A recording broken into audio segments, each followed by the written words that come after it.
कहानी विश्वास का खून। लेखक लोकेश इंदौर। आप मेरी रिपोर्ट क्यों नहीं लिख रहे हैं?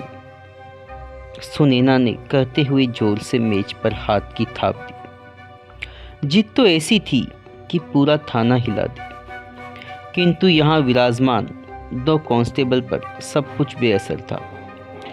एक कांस्टेबल जी हंसी के मारे बत्तीसी दबाए हुए हिल रहे थे, तो दूसरे जनाब सुनैना पर आंखें गड़ाकर अपने गुस्से को शांत रखे हुए थे। सुनैना की आंखों में न केवल क्रोध की ज्वाला धड़क रही थी, अपितु साथ ही आंसुओं का सैलाब भी उमड़ रहा था। चेहरा लाल और आंसुओं से लथपथ था। उसकी आंख और नाक दोनों रो रही थी। एक स्त्री आपके सामने रो रही हो तो यह दृश्य वाकई काफी दुखद होता है, किंतु सामाजिक सुरक्षा का जिम्मा उठाए हुए कांस्टेबल केदार जी के लिए हंसी रोक पाना मुश्किल था। सुनैना ने बहती नाक अपनी कोहनी ले जाते हुए आस्तीन से पहुंची। उसके सारे कपड़े गीले थे। कोई भी देख यह बता सकता था कि वह अभी अभी किसी दरिया में नहाकर आई हो। उसने मुझे धोखा दिया है, मुझे यह बर्दाश्त नहीं हो रहा है, सुनैना फिर से चीखी। शांत रहिए मैडम, पुलिस थाना है, आपका घर नहीं। आपका वाकया थोड़ा अजीब है, साहब को आने दीजिए, वही आपकी रिपोर्ट लिखेंगे। एक सख्त लहजे में युवा कांस्टेबल राजवीर ने कहा। कहाँ हैं आपके थानेदार साहब? सुनैना ने सुक्की लेते हुए पूछा।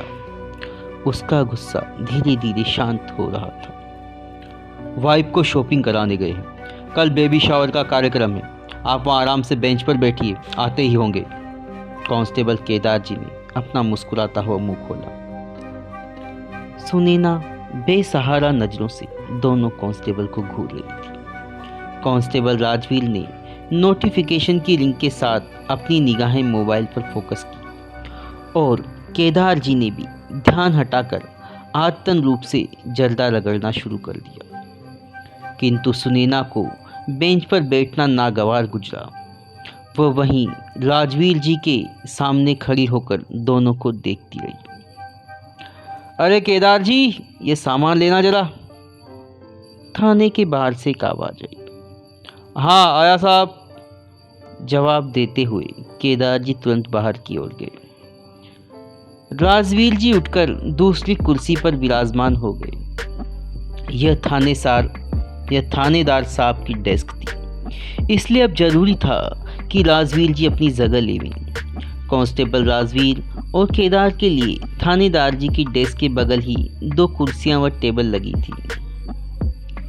राजवीर, आज तो जेब खाली हो गई।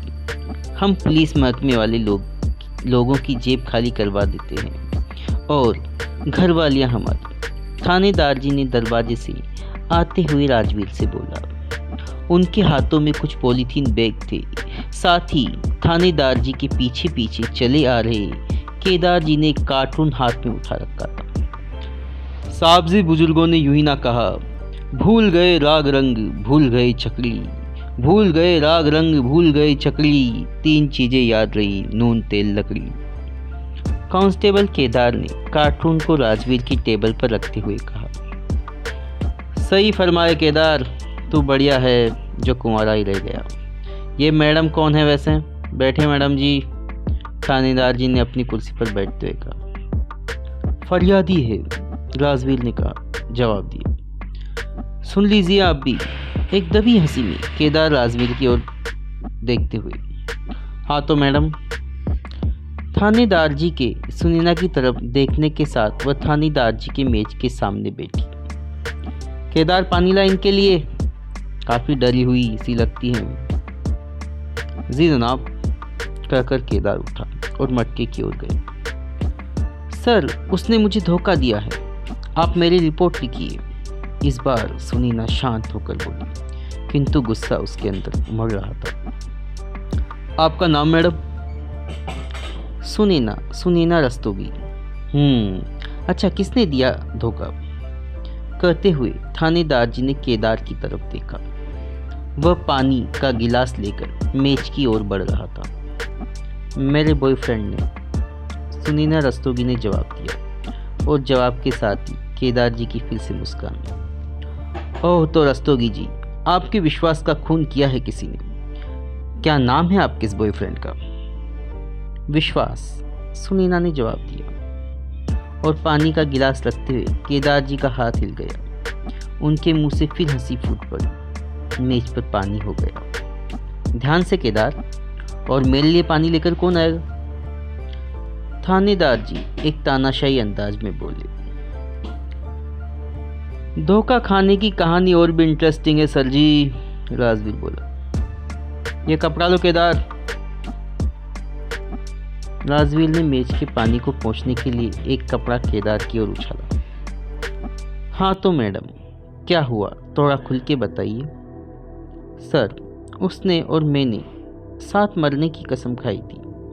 सुनीना के कहते ही थानेदार जी ने एकाएक ध्यान से सुनीना के चेहरे को देखा और हम नर्मदा ब्रिज पर पहुंच गए। नदी का बहाव तेज था। कितनी बजे की बात है? सर, उस समय तकरीबन सुबह के 4 बजे थे। ब्रिज सुनसान था। ब्रिज पर लगी लाइट से नीचे की गहराई उफनते पानी को देखा जा सकता था। क्या ऊंचाई रही होगी रस्तोगी जी?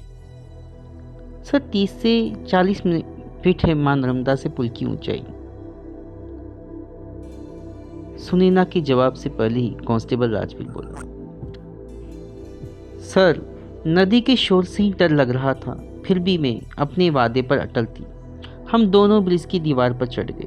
नीचे देखने पर एक भयावह रूप मां नर्मदा का था सर, किंतु उस कुत्ते ने, कहते हुए सुनीना सुबकने लगी। उसकी आंखों से आंसुओं की धारा बह निकली। पानी लीजिए, दिलासा भरे अंदाज में थानेदार जी ने पानी का गिलास सुनीना के करीब खिसकाया। सुनीना कुछ पल रुकी और पानी पिया। हाँ तो क्या किया उस कुत्ते ने आपके साथ? थानेदार जी ने पूछा।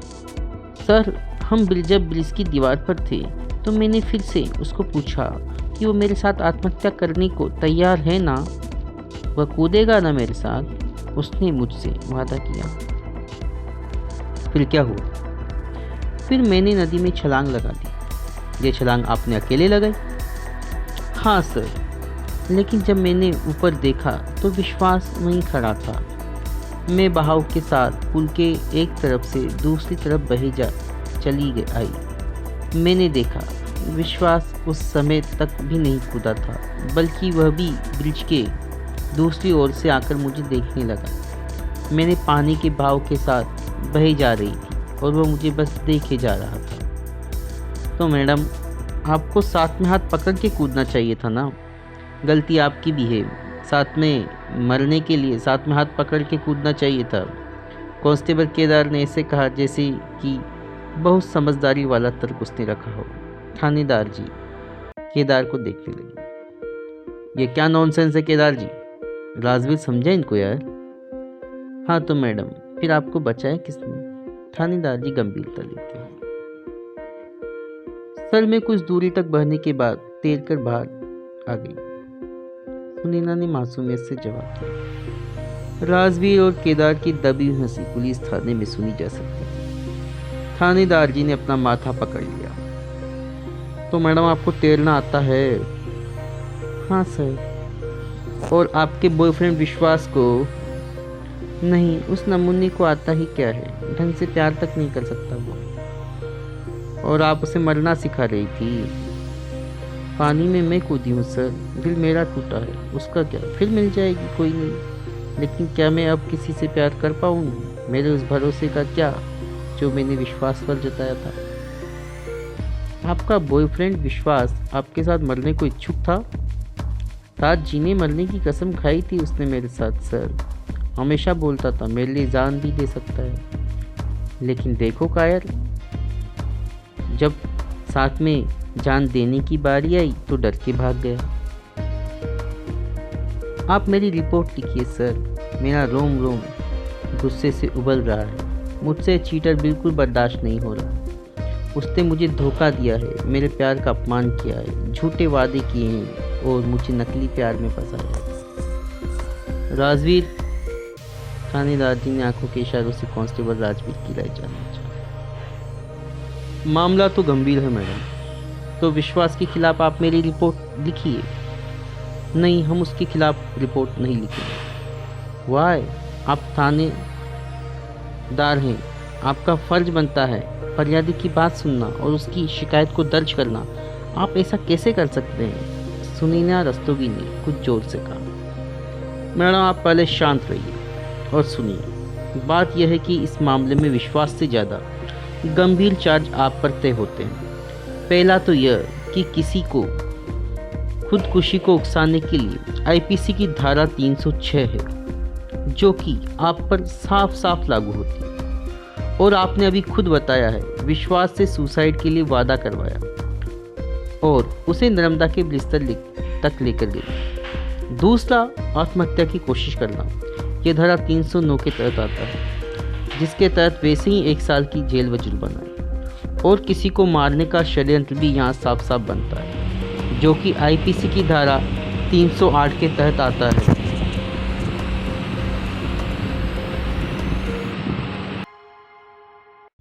मतलब आप रिपोर्ट दर्ज नहीं करेंगे? जी नहीं, किंतु आप अपनी फरियाद लेकर आई हैं तो हम निश्चित रूप से विश्वास के द्वारा माफ़ी मंगवा सकते हैं। इससे ज़्यादा हम कुछ करते हैं तो फिर आप भी परिणाम के लिए तैयार रहें। केदार, इनके बॉयफ्रेंड के नंबर ले और फ़ोन लगा के यहाँ बुला उसको। सुनीना चुप रही। वह विषय की गंभीरता को समझ चुकी थी, किंतु उसको विश्वास से बदला चाहिए था। केदार ने विश्वास के नंबर लिए और विश्वास को फ़ोन किया और एक तड़ी वाले अंदाज में तुरंत थाने आने को कहा और नहीं आने पर घर पर पुलिस के घर आने की बात कही। आधे घंटे के इंतज़ार के बाद विश्वास थाने में हाजिर हो गया। थानेदार साहब ने बड़े ही ज़बरदस्त अंदाज में विश्वास को अपशब्द कहे और सुनैना से सॉरी बोलते हुए तकरीबन 50 उठक बैठक लगवाई। विश्वास की आंखों से दिख रहा था कि वो अपने आप को बहुत ही अपमानित और ठगा हुआ महसूस कर रहा था। कानून का एक तरफा रवैया उसे बिल्कुल रास नहीं आ रहा था। हाँ तो विश्वास बाबू, आज के बाद तो किसी लड़की की तरफ देखेगा भी नहीं, थानेदार साहब ने एक गर्वीले और गुस्से भरे अंदाज में कहा। विश्वास की आंखें नीचे झुकी हुई थी। उसे बस अपनी गर्दन हाँ में हिलाई। अब चल दफा हो यहाँ से। थानेदार जी के कहने के साथ ही विश्वास तुरंत वहाँ से निकल गया। उसने पलकें ऊपर उठाकर ना सुनैना को देखा ना ही थानेदार जी को। तो मैडम ये लीजिए, आज के बाद कोई विश्वास आपके विश्वास का खून नहीं करेगा, और करेगा तो सबक सिखाने और शांति बनाए रखने के लिए पुलिस है, थानेदार जी ने कहा।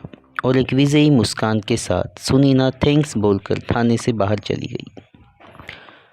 कुछ घंटे बाद फ़ोन की घंटी बजती। कांस्टेबल केदार फ़ोन उठाता है और वह सामने वाली की बात बस सुने जा रहा था। उसकी आंखें फटी की फटी थी, मानो एक भयावह दिवा स्वप्न वह देख रहा था। क्या हुआ? ऐसा चौंका हुआ क्यों है केदार? साहब गुमान सिंह जी, कांड हो गया। कांस्टेबल हरि सिंह बोल रहा था, यहाँ न्यू विहार में एक लड़के ने सुसाइड कर लिया है। यह लड़का वही बताया जा रहा है जिसे आप पनिशमेंट दिया था। विश्वास ने सुसाइड कर लिया। हाथ में एक सुसाइड नोट मिला है। घर वालों इसे सुसाइड नहीं, विश्वास का खून बोल रहे हैं।